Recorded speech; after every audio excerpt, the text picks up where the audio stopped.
हमारे modern history के chapter 1 advent of Europeans का थर्ड वीडियो है ये। ठीक है, वीडियो नंबर 3। फर्स्ट वीडियो में हम लोगों ने पोर्टुगीज़ कंप्लीट किया, सेकंड में हमने डच और ब्रिटिश दोनों को कंप्लीट किया था। आज हम लोग करेंगे थर्ड में फ्रेंच और डेन। ठीक है, क्रोनोलॉजी क्या था? सबसे पहले पोर्टुगीज़ आए थे 1498 में, फिर इंग्लिश आए थे 1600 में, डच आए थे 1602 में, फिर फ्रेंच आए थे 1664 में। पोर्टुगीज सबसे first to arrive and last to leave. ठीक है, सबसे पहले आए थे पोर्टुगीज और सबसे लास्ट में गए यहाँ से। चलो आगे हम लोग देखते हैं फ्रेंच। तो French east India company was formed in 1664। ठीक है, फ्रेंच ईस्ट इंडिया कंपनी 1664 में बनी। Establish their first factory at Surat. Surat में इन्होंने अपना पहला फैक्ट्री बनाया।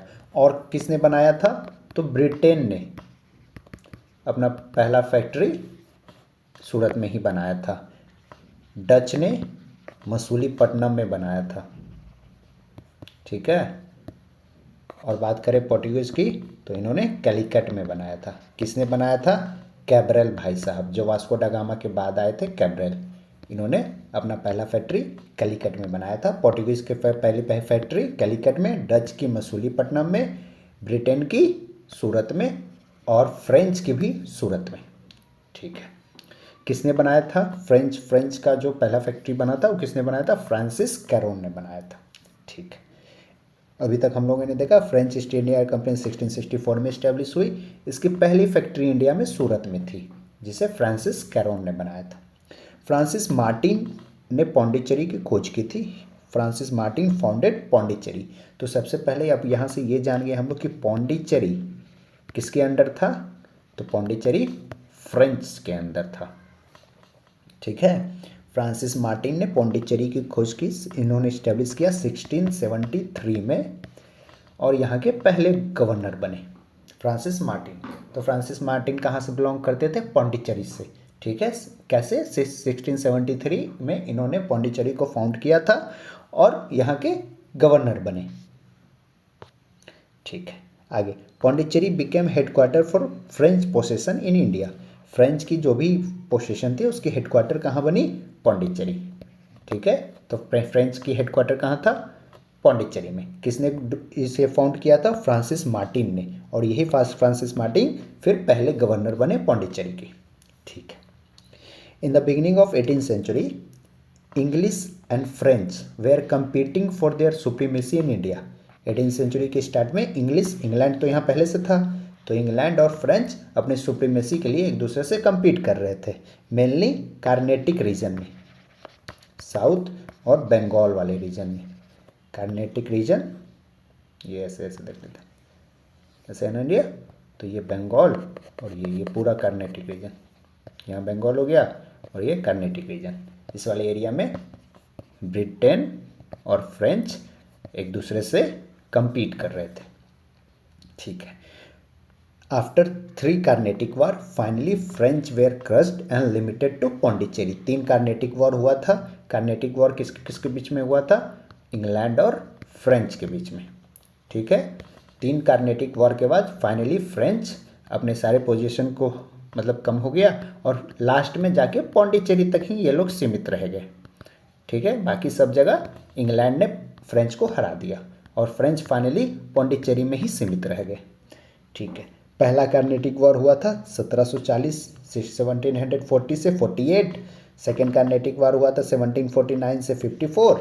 थर्ड वाला हुआ था 1758 से 63।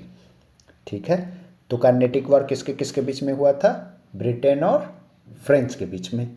ठीक, पहला कार्नेटिक वॉर हुआ तो ट्रीटी हुआ एलेक्सला चापले। कौन सा ट्रीटी? एक्सला चापले ट्रीटी। तो पूछ देगा एक्सला चापले ट्रीटी किसके किसके बीच में हुआ था? तो फ्रेंच और इंग्लैंड के बीच में। कब हुआ था? पहला कार्नेटिक वॉर के बाद 1748 में, 1748 में। ठीक है, सेकेंड कार्नेटिक वॉर फिर हुआ ये इनकंक्लूसिव रहा, कोई रिजल्ट इसका नहीं मिला। ठीक, फाइनली कौन जीता कौन हारा नहीं पता चला। Undermined the French and English power in south India, south India में दोनों अपने पावर के लिए ये कार्नेटिक वॉर कर रहे थे। कंक्लूजन इसका नहीं निकला था सेकेंड वॉर का, जैसे पहला वॉर का निकला तो ट्रीटी ऑफ एलेक्सला चापले हुआ, सेकेंड का निकला ही नहीं कंक्लूजन। थर्ड कार्नेटिक वॉर में क्या हुआ, ये डिसिसिव वॉर था। फाइनली जाके फ्रेंच थर्ड कार्नेटिक वॉर में बहुत बुरी तरह से इंग्लैंड से हार गए और ट्रीटी ऑफ पेरिस हुआ दोनों के बीच में, ट्रीटी ऑफ पेरिस। ठीक है, उसके बाद एक बैटल ऑफ वॉन्डिवस हुआ था, यहाँ नहीं दिया था तो बैटल ऑफ वॉन्डिवस हुआ था फ्रेंच और ब्रिटिश के बीच में। तो दो बैटल हम लोगों ने पढ़ा है। ये कब हुआ था बैटल ऑफ वॉन्डिवस, 1760 में, 1760 में हुआ था बैटल ऑफ वॉन्डिवस ब्रिटेन और फ्रेंच के बीच में। तो दो बैटल हम लोगों ने पढ़ा था, बैटल ऑफ बिदारा, ये किसके किसके बीच में हुआ था, ये हुआ था ब्रिटिश और डच के बीच में। ठीक, यहाँ बैटल ऑफ वॉन्डिवस हम लोग पढ़ रहे हैं फ्रेंच और ब्रिटिश के बीच में। ठीक है, 1760 में। फिर एक पढ़े थे हम लोग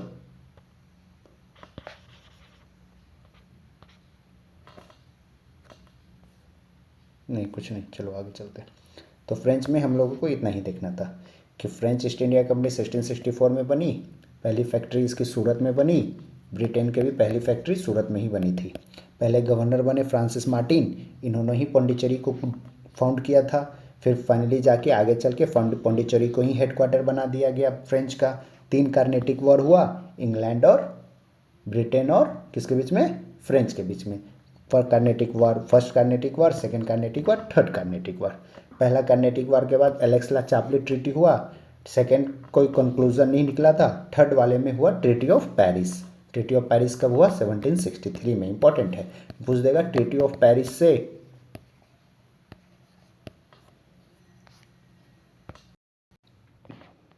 हाँ, तो हम लोग कर रहे थे French battle of Wandiwash French और ब्रिटिश के बीच में 1760 में।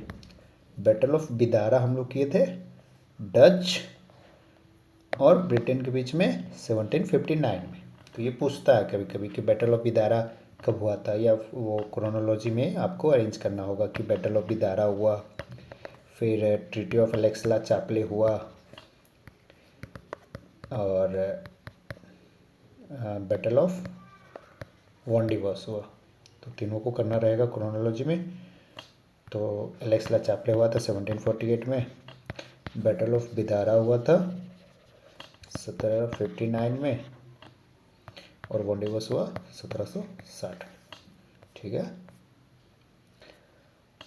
चलो आगे चलते हैं। हम लोग डेनमार्क वाले भी आए थे तो कहीं कहीं। ठीक है, तो the Danish east India company was established in 1616।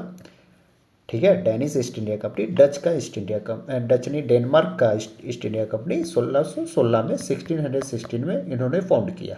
ठीक है, and in 1620 they founded A factory eight Tanjore के पास त्रानक्वेबर है एक जगह, त्रानक्वेबर, इस यहाँ इन्होंने अपना पहला फैक्ट्री इस्टेब्लिश किया। ठीक है, ये कहाँ है, तंजौर के पास। ठीक है, तमिलनाडु ईस्ट कोस्ट पे, ये ईस्ट कोस्ट है ना तमिलनाडु। ये हमने देखा था ये कौन सा कोस्ट है, कोरोमंडल कोस्ट। ठीक है, यहाँ पर डच एक्टिव थे आंध्र प्रदेश वाले रीजन में। इधर ये देखा था हम लोगों ने मलाबार कोस्ट, ये ऊपर वाला हम लोगों ने देखा था कोंकण कोस्ट, कोंकण KONKN। ठीक है, चलो।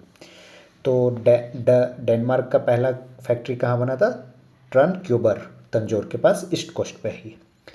There principal settlement was at Serampore near Calcutta. Main settlement इनका कलकत्ता के पास श्रीरामपुर है, वहाँ हुआ करता था। The Danish factory which were not important at any time were sold to the British government in 1845। बहुत इंपॉर्टेंट नहीं था डेनिश फैक्ट्रीज, इसलिए इन्होंने बाद में ब्रिटिश गवर्नमेंट को सेल कर दिया सारा अपना सेटलमेंट, सारा अपना जो भी फैक्ट्रीज इन्होंने छोटा मोटा बनाया था, सारा इन्होंने ब्रिटेन को क्या किया, सेल कर दिया। The Danes are better known for their missionaries activity than commerce. Trade करने से ज़्यादा ये अपने मिशनरीज एक्टिविटी के लिए फेमस थे। मिशनरी एक्टिविटीज़ मतलब कन्वर्जन इन क्रिश्चियनिटी। अपने रिलीजन में लोगों को कन्वर्ज करने में ज़्यादा इंटरेस्ट थे ये लोग, ट्रेड करने से ज़्यादा इंटरेस्टेड ये लोग मिशनरी एक्टिविटीज़ में थे। ठीक है, तो एक क्वेश्चन अगर पूछ दिया गया कि कौन सा ऐसा सेटलमेंट है, ठीक, कौन सी ऐसी कंट्री है जिन्होंने अपनी फैक्ट्रीज को ब्रिटेन को सेल किया, तो वो थी डेनमार्क सेटलमेंट या फिर डेन्स। ठीक है, चलो हमारा चारों जो थे, जैसे पोर्टुगीज़ कंप्लीट हो गया, फिर हमने इंग्लिश भी पढ़ लिया, आई मीन ब्रिटेन भी पढ़ लिया, फिर हमने डच भी कर लिया, हमने फ्रेंच भी कर लिया। अब हम लोग आगे चलते हैं। Challenges before the Mughals. इस टाइम मुगल पीरियड भी थी ना, 1600 में तो हमारे यहाँ मुगल रूल था। ठीक है, तो यूरोपियंस को आने के कारण, जब यूरोपियंस आए तो मुगल्स के लिए क्या क्या चैलेंजेस उस समय थी। तो पहला हम लोग पढ़ते हैं, end of Mughal began with the reign of Aurangzeb. Aurangzeb last Mughal ruler थे, मतलब एक्टिव रूलर जिसे हम कहते हैं, पावरफुल रूलर, वो औरंगजेब थे। ठीक है, इनके जाने के बाद धीरे धीरे मुगल कमज़ोर होने लगी, वीक होने लगी, और उनका धीरे धीरे डाउनफॉल होने लगा।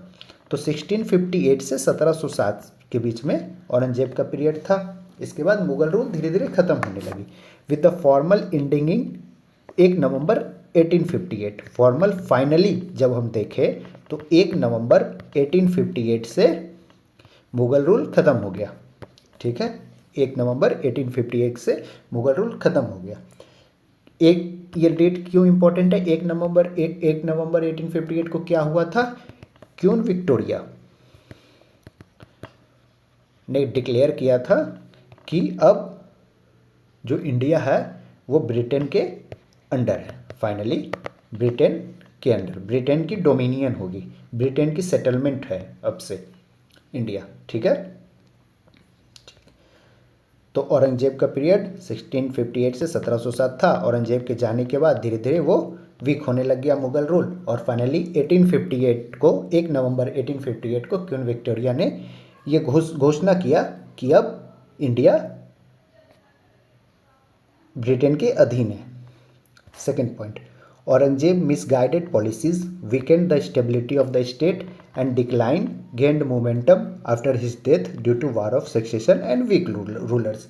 औरंगजेब की जो पॉलिसीज़ जो ये लेके आ रहे थे ना, वो बहुत मिसगाइडेड हुआ करती थी। वो मतलब मुगल्स तो धीरे धीरे और अनस्टेबल बना दी। उनकी जो भी पॉलिसीज़ थी वो मुगल को धीरे धीरे अनस्टेबल बनाई, तो उसके कारण स्टेबिलिटी जो था वो धीरे धीरे कम हो गया। ठीक, पहला ये। दूसरा पॉइंट कि जब मोमेंटम, पहले तो आप वीक हो रहे हो, धीरे धीरे आप ऐसे भी कमज़ोर हो रहे हो, तो आपकी पॉलिसीज़ भी उसे और कमज़ोर बना रही है, तो मोमेंटम आपका क्या हुआ कि वीक हो गया। कैसे, क्योंकि औरंगजेब तो एक मिसगाइडेड पॉलिसीज़ लेके आए जिसके कारण वीक हो रहा है। दूसरी बात, जब औरंगजेब की डेथ हो गई ना, तो उसके बाद काफ़ी जो रूलर आए, उसके बाद के रूलर, औरंगजेब के बाद के जो मुगल रूलर्स थे वो काफ़ी वीक थे। ठीक, वो उतने स्ट्रॉन्ग थे नहीं, जिसके कारण उनकी एम्पायर धीरे धीरे और वीक होते चले गई। ठीक, हम लोगों ने पहले भी देखा था कि ब्रिटेन में ऐसा क्या था कि वो बाकी यूरोपियन कंट्रीज़ के ऊपर ये उनसे ज़्यादा पावरफुल बन गया, क्योंकि ब्रिटेन में जो गवर्नमेंट थी ना वो काफ़ी स्टेबल थी। ठीक, और जो भी रूलर आ रहे थे, आई मीन जो भी मोनार्क थे वहाँ से, वो काफ़ी इफ़िशियंट थे। इसलिए ब्रिटेन ने बाकी सब यूरोपियन के ऊपर विजय प्राप्त की। बट सेम प्रॉब्लम औरंगजेब के साथ हुआ कि ये मिसगाइडेड पॉलिसी करने के बाद जो भी रूलर आए, मुगल के जो भी रूलर आए औरंगजेब के बाद, वो काफ़ी वीक थे। अगर वो इफ़िशियंट रहते तो हो सकता है, ऐसा पॉसिबिलिटी हो सकती थी कि वो ब्रिटेन को उतना पावरफुल नहीं बनने देते। बट जब वो भी वीक थे तो ब्रिटेन को एक और, ब्रिटेन स्ट्रांग थी, यहाँ के मुगल रूलर वीक होते चले गए, तो ब्रिटेन अपने अंडर उन्हें हराते चला गया और फैलते चला गया Britain. Third point, Mohammad Shah rule for 29 years. Mohammad Shah जो थे वो 29 ईयर्स रूल किए, but could not revive the empire fortunes, imperial fortunes को वो रिवाइव नहीं कर पाए। 29 साल राज करने के बाद भी वो अपने एम्पायर को वीकनेस के तरफ ही जाने दिए, मतलब वो अपने पावरफुल नहीं बनाए। 29 साल बहुत लंबा टाइम पीरियड होता है जिसमें एक किंग चाहे तो अपने अपने एम्पायर को बहुत स्ट्रांग बना सकता है, काफ़ी पॉलिसीज़ लाकर अपने जनता के लिए काम कर सकता है, लेकिन मोहम्मद शाह 29 साल रूल करने के बाद भी अपने फॉर्चून्स को नहीं बचा पाए। नया नया state, new states of Hyderabad, Bengal, Awadh, Punjab establish हुई। मराठाज आए, ठीक, Marathas began to make their bid inherent and imperial maintain. नया नया स्टेट्स आया, जैसे मुगल्स थी, मुगल के बाद हैदराबाद आई, बंगाल हुआ, अवध हुआ, पंजाब हुआ, मराठाज निकल के आए, तो जिससे मुगल्स को भी काफ़ी चैलेंजेस मिलने लगी, ठीक है। और एक तो ब्रिटेन था ही। चलो आगे देखते हैं। पहला कुछ किंग है मुगल की, देखते हैं कैसे कैसे काम किए थे। बहादुर शाह, इन्हें शाह ए बेखबर बोला जाता है, मतलब इतने बेखबर रहते थे कि इन्हें कोई मतलब ही नहीं था अपने उससे, ठीक है। तो इनको टाइटल जो शाह ए बेखबर दिया गया वो कौन किसने दिया था? काफ़ी खान ने दिया था। इम्पोर्टेंट नहीं है, बस देख लेते हैं। काफ़ी खान ने इन्हें टाइटल दिया था शाह ए बेखबर, बहादुर शाह को। बहादुर शाह को किसने टाइटल दिया था? काफ़ी खान ने क्या टाइटल दिया था? शाह ए बेखबर, ठीक है। ये कौन थे? औरंगजेब के इल्डेस्ट सन थे। मराठास के अगेंस्ट इन्होंने पैसिफिस्ट पॉलिसी लाया था। सिख लीडर शाह बहादुर पे अटैक किया था। फिर आए जहांदर शाह। जहांदर शाह ने इजारा इंट्रोड्यूस किया था, जजिया इंट्रोड्यूस किया था। इंपॉर्टेंट नहीं होता, बस क्रोनोलॉजी देख लेते हैं कौन कौन थे। फारूक सियार, ये इंपॉर्टेंट है। जहांदर शाह को मार के ये बने थे king with the help of Syed brothers, ठीक है। सैयद ब्रदर्स के हेल्प से, सैयद ब्रदर के हेल्प से जहांदर शाह को मार के फारूक सियार किंग बन गए। द किंग मेकर, सैयद का को किंग मेकर भी बोला जाता है। तो सैयद कौन थे? अब्दुल्ला खान और हुसैन अली, ये किंग मेकर के रूप में जाना जाता था, कि जिसको चाहते थे ना उसको किंग बना देते थे ये लोग। थर्ड है रिलीजियस टॉलरेंस। फारूक सियार में रिलीजियस टॉलरेंस था। रिलीजियस टॉलरेंस मतलब कि बाकी सब रिलीजन के प्रति भी ये टॉलरेट थे। ऐसा नहीं था कि सिर्फ ये वो अपने रिलीजन को लेके ही वो चाहते थे कि नहीं अब मेरा रिलीजन ही फैले, बाकी रिलीजन को भी रिस्पेक्ट देते थे। जैसे जजिया एबॉलिश किया इन्होंने। पिलग्रिमेज टैक्स जो लगता था, बाकी सब दूसरे रिलीजन वाले पे टैक्स लगता था, तो उनको ख़त्म कर दिया। जजिया को ख़त्म कर दिया। First empire to be killed by novels, ये पहले एम्पायर बने जिसे नोवेल्स ने मारा। इशूज 3 फरमान, 3 फरमान इन्होंने इशू किया 1770 to English magna carta of company, magna carta of the company का फारूक सियार ने फरमान इशू किया था। किसके लिए? ब्रिटेन के लिए। 3 फरमान, ठीक है। फारूक सियार के बारे में हम लोगों ने क्या है, जहांदर शाह को मारे with the help of Syed brother, ठीक है। रिलीजियस टॉलरेंट थे, ठीक, बाकी सब रिलीजन को भी रिस्पेक्ट करते थे। कैसे पता चलता है? जजिया एबॉलिश कर दिए, पिलग्रिमेज टैक्स एबॉलिश कर दिए। ये पहले एम्पायर बने जिसे नोवेल्स ने मारा। फरमान इन्होंने इशू किया था फॉर ब्रिटेन, 3 फरमान था। उसके बाद आए रफ़ी उद दराजात, बहुत शॉर्ट पीरियड के लिए, 28 फरवरी से 4 जून तक ही ये किंग रहे, उतना इम्पोर्टेंट नहीं है। राफ़ी उद दौला शाहजहाँ टू, जिन्हें बोला जाता है शाहजहाँ टू, ये ओपियम एडिक्ट थे, ओपियम का नशा करते थे, ठीक है। उसके बाद मोहम्मद शाह, देख लो कितने वीक रूलर थे भाई, ठीक है। ये बेचारा फरवरी से जून तक ही बन पाया। फिर जो राफ़ी उद्दौला शाहजहाँ टू आए वो ओपियम के एडिक्ट ही थे, तो दिन भर तो नशा में ही था।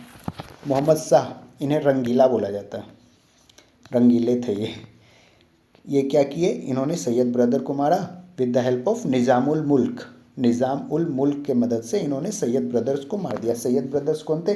वही सैयद ब्रदर्स से जिन्होंने फारूक सियार को हेल्प किया था जहांदर शाह को मारने में, ठीक है। तो मोहम्मद शाह आए, सैयद ब्रदर्स को मार दिए। 1724 में क्या हुआ? इंडिपेंडेंट स्टेट ऑफ हैदराबाद बाद निज़ाम उल मुल्क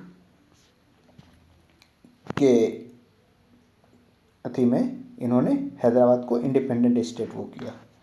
1737 में invasion of Bajirao one in Delhi, Delhi में बाजीराव वन का इन्वेजन हुआ, उसे रोका। 1739 में बैटल ऑफ करनाल लड़े, मुगल्स यहाँ हार गया। Nadir Shah defeated Mughal. Battle of Karnal कौन लड़ा था? मोहम्मद शाह लड़ा था। किसके अगेंस्ट? नादिर शाह के अगेंस्ट, जिसमें नादिर शाह ने मोहम्मद शाह को हरा दिया। ठीक है। अहमद शाह कौन है? इनकॉम्पिटेंट रूलर थे। Left the throne at the hand of Udhambai. ठीक है, अपना थ्रोन उदमबाई को हैंड ओवर कर दिए थे। उसके बाद आलमगीर टू बने 1754 1758 के टाइम पीरियड में। इनके आलमगीर टू के टाइम पे हुआ battle of Plassey 1757। Battle of Plassey क्या हुआ, कब हुआ था? 1757 में। बैटल ऑफ प्लासी 1757 में हुआ। फिर बने शाहजहाँ टू, फिर बने शाह आलम टू। शाह आलम टू क्या किए? ये थर्ड बैटल ऑफ पानीपत 1761 में लड़े। ठीक है। बैटल ऑफ बक्सर लड़े 1764 में। ये बैटल ऑफ बक्सर के बाद हुआ treaty of Allahabad. Battle of Buxar treaty of Allahabad से ही खत्म हुआ था। Battle of Buxar treaty of Allahabad से ही खत्म हुआ था। ठीक है। इसके बाद ये फरमान इशू किए थे कंपनी को for granting them diwani of Bengal Bihar Orissa. Bengal, Bihar, Orissa, ये तीन जगह का दीवानी राइट्स इन्होंने दिया था। किसे? ब्रिटेन को, कि आप जाओ यहाँ पर ट्रेड करो। कौन दिया था? शाह आलम टू दिया था। किसे? ब्रिटेन को। क्या दिया था? दीवानी राइट्स। दीवानी राइट्स कहाँ का? तो बंगाल, बिहार और उड़ीसा का। ठीक है, इंपॉर्टेंट है। शाह आलम टू ने ब्रिटेन को दीवानी राइट्स दिया था, बंगाल, बिहार और उड़ीसा का। शाह आलम टू के टाइम पीरियड पे ही बैटल ऑफ पानीपत हुआ। बैटल ऑफ बक्सर 1764 में हुआ, जिसमें ट्रीटी ऑफ इलाहाबाद हुआ। ठीक है। और पूछ देगा कि बैटल ऑफ प्लासी के टाइम कौन किंग थे? तो आलमगीर टू थे। 1757 में बैटल ऑफ प्लासी हुआ, फिर बैटल ऑफ बक्सर हुआ, बैटल ऑफ पानीपत हुआ 1761 में, फिर 1764 में बैटल ऑफ बक्सर हुआ। ये बैटल ऑफ बक्सर के बाद ही ट्रीटी ऑफ इलाहाबाद हुई थी। ठीक है। तो यहाँ देखें हम कि यहाँ थे आलमगीर टू, यहाँ देखें कि शाह आलम टू थे। ठीक है।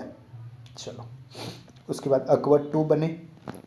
इन्हें राजा का टाइटल दिया गया था। सॉरी, ये राजा का टाइटल दिए थे राजा राम मोहन रॉय को। ये इंपॉर्टेंट है कि राजा राम मोहन रॉय को राजा का टाइटल किसने दिया था? तो वो दिए थे अकबर टू ने। ठीक है, अकबर टू, ये वो अकबर नहीं है, ये दूसरा अकबर है। हाँ, अकबर टू ने राम मोहन रॉय को राजा का टाइटल दिया था। फिर आए बहादुर शाह टू या फिर बहादुर शाह जफर।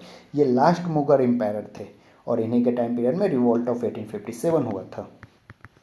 ठीक है, रिवॉल्ट ऑफ 1857 इन्हीं के टाइम पीरियड में हुआ था। बहादुर शाह जफर। ठीक है, काफ़ी ओल्ड थे ये, लास्ट मुगल एम्पायर। चलो आगे चलते हैं। उसके बाद नादिर शाह थे। नादिर शाह कौन थे? ये पर्शियन इन्वेजन हुआ था। ठीक है। बैटल ऑफ करनाल, ये हम लोग यहाँ देखे हैं।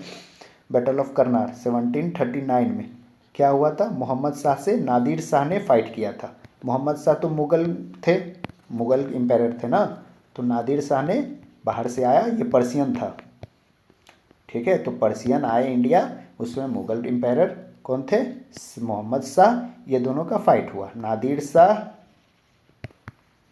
और मोहम्मद शाह। मोहम्मद शाह कौन था? मुगल एम्पायर जो पहले से इंडिया में था। नादिर शाह पर्शियन था जो बाहर से आया था। ठीक है, तो नादिर पर्शियन वर्सेस मुगल हुआ, जिसमें से मुगल हार गए बहुत बुरी तरह से। ठीक है, तो ये बैटल जो हुआ था, ये बैटल को बोलते हैं battle of Karnal. Battle of Karnal बोलेगा किसके किसके बीच में हुआ था? तो पर्शियन वर्सेस मुगल्स। ठीक है, मुगल्स की तरफ से थे कौन? मोहम्मद शाह, और यहाँ पे सॉरी, मुगल की तरफ से थे मोहम्मद शाह और पर्शियन की तरफ से थे नादिर शाह। पर्शियन ये जीत गया था। बैटल ऑफ करनाल किसने जीता? पर्शियन 1739 में। हाँ, हम लोग नादिर शाह कर रहे थे कि नादिर शाह कौन है। ये बैटल ऑफ करनार में ये आए थे जो मुग़ल को डिफीट किए। 1739 में बैटल ऑफ करनार हुआ था। लाहौर को कैप्चर किए थे। फिर वेस्ट ऑफ इंडस रिवर जो है, तो इसके वेस्ट में ये वाला पार्ट, ये पूरा नादिर शाह ने कब्जा लिया था। पीकॉक थ्रोन, कोहिनूर, ये लूट लिए थे नादिर शाह। इंपॉर्टेंट है पीकॉक थ्रोन जो था हमारा, जो मुगल्स यूज़ करते थे, अकबर, ठीक है। पीकॉक थ्रोन और कोहिनूर जो था डायमंड, इसे नादिर शाह ने लूट लिया था, ठीक। तो अगर क्वेश्चन में आएगा कि which of the following king looted Kohinoor, तो Nadir Shah looted peacock throne, Nadir Shah कौन थे? पर्शियन। वही नादिर शाह हैं जिन्होंने फाइट किया था मोहम्मद शाह से, रंगीला से, ठीक है। बैटल ऑफ करनाल हुआ था, करनाल 1739 में। फिर एक लास्ट है अहमद शाह अब्दाली। ये सब बाहर के हैं, एक्सटर्नल लोग। ये सब किंग इंटरनल थे, ठीक है। औरंगजेब के बाद ये लोग किंग बने थे। वीक किंग जो थे औरंगजेब के बाद, वो यही लोग थे, ठीक है। ये एक्सटर्नल, ये बाहर से आने वाले नादिर शाह थे, पर्शियन। फिर अहमद शाह अब्दाली, ये नादिर शाह के बाद बने king. Third battle of Panipat इन्हीं के टाइम में हुआ था, ठीक है, जिसमें से इन्होंने मराठा को हरा दिया था, ठीक। Third battle of Panipat Ahmad Shah Abdali और मराठास के बीच में आया था, जिसमें से मराठा को अब्दाली ने हरा दिया था 1761 में, ठीक है। अब यहाँ हम लोग देख लेते हैं कुछ क्रोनोलॉजी। जैसे बैटल ऑफ प्लासी कब हुआ था? 1757 में। बैटल ऑफ पानीपत कब हुआ था? 1761 में। बैटल ऑफ बक्सर कब हुआ था? 1764 में। बैटल ऑफ बक्सर के बाद हुआ था ट्रीटी ऑफ इलाहाबाद, ठीक है। फिर हम लोगों ने पढ़ा बैटल ऑफ करनाल, ये कब हुआ था? 1739 में। फिर हम लोगों ने पीछे पढ़ा था बैटल ऑफ बिदारा। बैटल ऑफ बिदारा किसके बीच में हुआ था? डच और ब्रिटिश के बीच में, ठीक। कब हुआ था? 1759 में, ठीक है। फिर हम लोगों ने पढ़ा था बैटल ऑफ वांडीवास, ये हुआ था फ्रेंच और ब्रिटेन के बीच में। फिर हम लोगों ने क्रोनोलॉजी पढ़ा था। पोर्टुगीज आए थे 1498, फिर इंग्लैंड आया 1600, फिर डच आया 1602, बीच में एक और डेन्स आए थे, ठीक है, 1616 के आसपास। फिर आए थे फ्रेंच 1664 में। ये रहेगा क्रोनोलॉजी। डेंस बहुत कम ही पूछता है, तो ये 4 हमें जानना होता है, लेकिन चलो डेंस भी देख ही लेते हैं। आए थे तो 1616 में इन्होंने यहाँ फैक्ट्री बनाया था, ठीक। आगे चलते हैं हम लोग। Causes for the decline of Mughal के डिक्लाइन का क्या कॉज था? तो मुगल के डिक्लाइन का कॉज था despotic rule with week ruler after Aurangzeb के बाद काफ़ी वीक रूलर आने लग गए और डेस्पोटिक रूल था, ठीक है। एम्पायर रिलेटेड दो इशू था। एक तो था एम्पायर रिलेटेड क्या प्रॉब्लम्स थी और रीजन रिलेटेड क्या प्रॉब्लम्स थी। तो एम्पायर रिलेटेड प्रॉब्लम थी कि no definite law of succession, कोई लॉ ऑफ सक्सेशन नहीं था कि ये किंग बनेगा वो किंग बनेगा, कोई किसी को ही मार के किंग बन जा रहा था, ठीक है। डिजनरेशन ऑफ आर्मी काफ़ी डिजनरेट हो गई थी। Too vast to be ruled by central authority, ठीक है। सेंट्रल अथॉरिटी मतलब बहुत बड़ा एरिया को कवर करना था। मुगल का एरिया काफ़ी बड़ा था जिसको कवर करना था आपको, तो सेंट्रल अथॉरिटी, एक अकेला सेंट्रल अथॉरिटी के लिए काफ़ी टफ हो रहा था कि इतने बड़े एरिया को रूल कर पाए, ठीक है। उसके बाद औरंगजेब का जो डेक्कन पॉलिसी था, जो रिलीजियस पॉलिसी था, उसके आम जनता जो थे उसमें भी प्रॉब्लम, मतलब वो लोग फेस कर पा रहे थे, वो लोग अगेंस्ट थे औरंगजेब के पॉलिसी के। फिर धीरे धीरे ईरानी और दुरानी किंगडम था, वो इन्वेस्ट कर रहे थे और मुगल्स कमज़ोर हो रहे हैं और बाहर से लोग आ रहे हैं। ईरानी, दुरानी, ये सब किंगडम जो थी ये बार बार इंडिया में आ रहे थे कि यहाँ अब हम लोग वो अपना वर्चस्व फैलाने के लिए ईरानी दुरानी आ रहे थे, और वहाँ पर यहाँ मुगल्स वीक हो रहे थे। ठीक है, तो वीकनेस का फ़ायदा उठाते हुए ईरानी और दुरानी किंगडम बार बार इन्वेट कर रहे थे इंडिया में। ठीक है, तो रीजन रिलेटेड क्या हुआ, ये तो अंपायर रिलेटेड इशू था। रीजन रिलेटेड इशू क्या था? रीजन रिलेटेड इशू था rise in power and influence of जमींदार।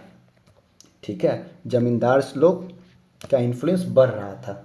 ठीक, इशू ऑफ जागीरदारी। जागीरदारी क्या होता है? Land assign to nobles yielding low income. ठीक है, जागीरदारी में इशू था।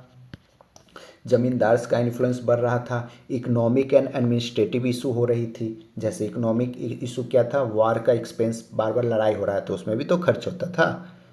ठीक है, खलीसा लैंड रिड्यूस हो रहा था। Luxurious life style of ruler. Ruler का लाइफ स्टाइल बहुत लग्जेरियस था। एक तो रूलर वीक होते जा रहे हैं और लाइफ स्टाइल जी रहे हैं बहुत लग्जेरियस, तो वो भी प्रॉब्लम क्रिएट कर रहा था। टेक्नोलॉजी हमारे यहाँ नहीं था, जो बाहर से ब्रिटेन आ रहा था, यूरोप वाले लोग आ रहे थे। ठीक, यूरोपियंस के पास एडवांस टेक्नोलॉजी था। सीप बिल्डिंग हम लोगों ने देखा। ठीक है, वो लोग ओशियन में बहुत, वो वार टैक्टिक्स उनका बहुत स्ट्रांग था।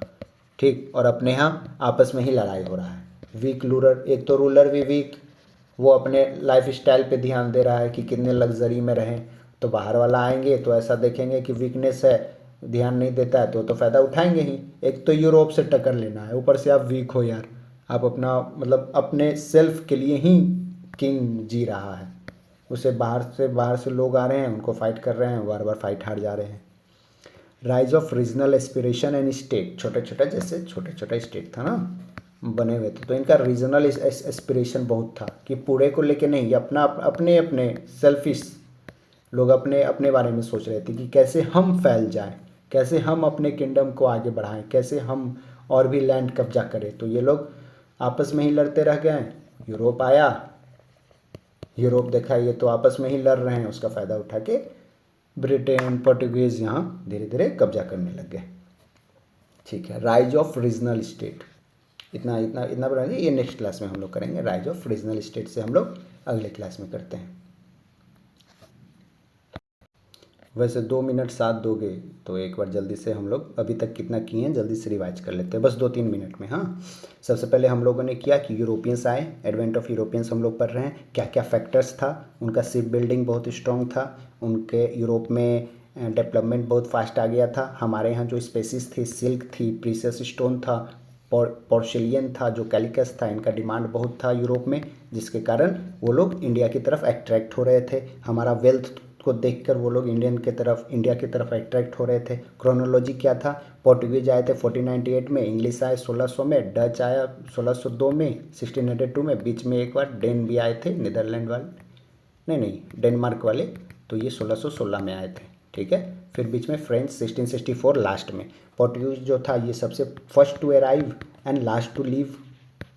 ठीक है, उसके बाद हम लोगों ने देखा पोर्टुगीज में कि ट्रीटी ऑफ टॉर्डिक्सल हुआ 1494 में। ट्रीटी ऑफ टॉर्डिक्सल कब हुआ? 1494 में। इसमें क्या हुआ था कि अटलांटिक ओशियन जो है, अटलांटिक ओशियन से ईस्ट वाला पार्ट पोर्टुगीज के अंदर और वेस्ट वाला पार्ट स्पेन के अंदर। तो इंडिया पोर्टुगीज के अंदर कैसे आ गया? क्योंकि इंडिया ईस्ट में था, अटलांटिक ओशियन के ईस्ट में इंडिया है। ठीक है, तो पोर्टुगीज़ के अंडर आ गया। उसके बाद पोर्टुगीज़ की बात करें तो सबसे पहले वास्को ड गामा आए थे, जो 1498 में वहाँ से आए। कहाँ आए? कैलिकट में आए। ठीक है, केप ऑफ गुड होप होते हुए आए। Cape of good hope cape of good hope हम लोगों ने देखा था कि जो अफ्रीका है उसका नीचे वाला पार्ट। ठीक है, तो पोर्टुगीज़ यहाँ था, पोर्टुगल, इंडिया यहाँ है, तो ये लोग ऐसे आए थे। ठीक है, केप ऑफ गुड होप होते हुए, ये अफ्रीका है। ठीक, तो ऐसे केप ऑफ गुड होप होते हुए वास्को ड गामा इंडिया आया था। कहाँ आया था? कैलिकट में आया था। वहाँ का किंग जमोरिन था जो इनका वेलकम किया था। फिर 1502 में फिर आया, फिर यहाँ ट्रेडिंग सेंटर बनाया कैलिकट में, कोचीन में, कन्नौर में। ठीक, उसके बाद कैब्रेल आए, कैब्रेल आके यहाँ पहला फैक्ट्री बना दिए कैलिकट में। उसके बाद अल्मेडा आए, अल्मेडा ब्लू वाटर पॉलिसी के लिए फेमस थे। ब्लू वाटर पॉलिसी को काटेज सिस्टम भी बोलते हैं। काटेज सिस्टम क्या था कि अगर ओशियन में आपको कुछ करना है, इंडियन ओशियन में, तो आपको पोर्टुगीज से लाइसेंस लेना पड़ेगा। ठीक है, उसके बाद अल्ब्रिक्यू आए, इन्होंने सती बैन किया। इन्होंने इंडियन नेटिव से शादी करने के लिए एक पॉलिसी लेके आया। ये गोवा को कैप्चर किए, ये बतकल को कैप्चर किए। गोवा को कैप्चर किससे किए? बीजापुर से। बतकल को कैप्चर किससे किए? विजयनगर अंपायर के कृष्णदेव राय से, ठीक है, 1510 में।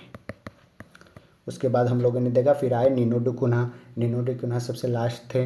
ये क्या किए? गोवा को कैप्चर हो चुका था पहले, अल्फांसो डी अल्बुकर्क ने गोवा कैप्चर कर लिया था, तो ये उनको कैपिटल बना दिए गोवा को, ठीक है। गोवा का कैपिटल सॉरी अब पोर्टुगीज का कैपिटल कहाँ है? गोवा, पहले कोचीन था। और क्या किया? डियू बशीन, ये जो एरिया है डियू बशीन, इसको कैप्चर किया किससे? बहादुर शाह से, ठीक है, गुजरात का किंग था। तो पूछ देगा कि वेस्ट एशिया में पोर्टुगीज को कौन फैलाया?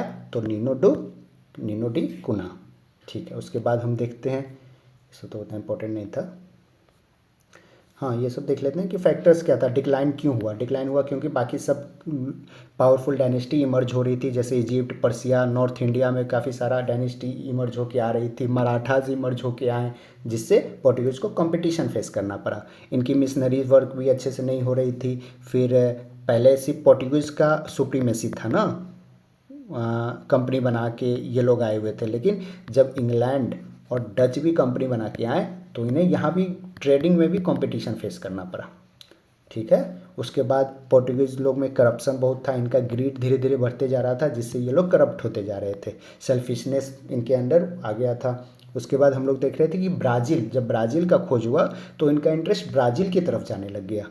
तो जब ब्राज़ील की तरफ गया तो इंडिया से इनका फोकस कम होके ब्राज़ील की तरफ शिफ्ट होने लग गया।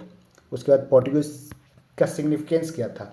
पोर्टुगीज नेवल पावर में बहुत स्ट्रांग थे, कैनन यूज़ करते थे ये लोग शिप पे, ठीक। मास्टर्स थे, इम्प्रूव टेक्निक एट सी में जो भी टेक्निक्स यूज करते थे उनके ये मास्टर्स थे, ठीक है। पोर्टुगीज का स्किल जो था, जैसे मैपिंग का, pitting state forces against private merchant, regular system of pilots, इनका सब ऑर्गेनाइजेशन स्ट्रांग था, कैसे क्या काम करना है सबका प्रोटोकॉल बनाया हुआ था, ये उनको फॉलो करते थे, ठीक है। तो कन्फ्यूजन नहीं थी इनके अंदर कि नहीं पायलट्स कौन रहेंगे, ये रहेंगे वो रहेंगे, मैपिंग कैसे होगा, सी में काफ़ी स्ट्रांग थे, ठीक है। फिर European art of warfare introduce किए, सिल्वर स्मिथ, गोल्ड स्मिथ, ये लोग यहाँ फ्लरिश होके गोवा में ये लोग शिफ्ट हुए, ठीक है। Portuguese were first to come and last to live in India. उसके बाद डच आए। डच वालों में हम लोगों ने क्या देखा? डच वालों में हम लोगों ने देखा कि ये पहली थी जिन्होंने जॉइंट स्टॉक कंपनी को लॉन्च किया था, ठीक है। डच में हम लोगों ने देखा कॉर्नलिस दे हॉटमैन, ये इंडोनेशिया सुमात्रा वाले एरिया में आए थे, ठीक है। वहाँ से फिर इन्होंने 1605 में United east India company of Netherland बनाया, ठीक। डच पार्लियामेंट में चार्टर आया था 1605 में, जिसमें United east India company of Netherland बनाया गया। इनको पावर दिया कि आप वार को वेज करो, आप ट्रीटी कर सकते हो, आप फोर्ट्स बना सकते हो, ठीक है। तो पहली फैक्ट्री डच वालों ने मसूलीपट्टनम में बनाया, आंध्र प्रदेश वाले एरिया में, ठीक है, मसूलीपट्टनम, ठीक है। फिर बाद में इन्होंने पुलिकट को मेन सेंटर बनाया, ठीक। कोरोमंडल कोस्ट पे डच पावरफुल थे, ठीक है। उसके बाद बैटल ऑफ बिदारा हुआ। बैटल ऑफ बिदारा कब हुआ? 1759 में, डच और ब्रिटिश के बीच में। बैटल ऑफ बिदारा में क्या हुआ कि इंडोनेशिया से ब्रिटेन बाहर हो जाएगा और इंडिया से डच बाहर हो जाएगा, ठीक है। इंडोनेशिया के मलाय पेनिनसुला पे डच काफ़ी फेमस थे। डच ने काफ़ी सारा फैक्ट्रीज बनाया, मसूलीपट्टनम में 1605, फिर पुलिकट में, फिर सूरत में, फिर पटना में, बालासोर में, कासिम बाज़ार में। इन्होंने मतलब अगर पूछ देगा कि क्या सिर्फ ईस्ट इंडिया में ही इनका फैक्ट्री था, नहीं, वेस्ट इंडिया में भी और इस साइड भी इनका फैक्ट्री देखने को मिला था। ऐसा नहीं था कि सिर्फ ईस्ट इंडिया में ही इनका फैक्ट्री था, हाँ स्ट्रॉन्ग थे ये ईस्ट इंडिया में, लेकिन इनका फैक्ट्री कहीं कहीं और भी बनवाए थे, ठीक है। अब बचा ब्रिटिश और फ्रेंच, ये हम अगले क्लास में रिवाइज कर लेंगे।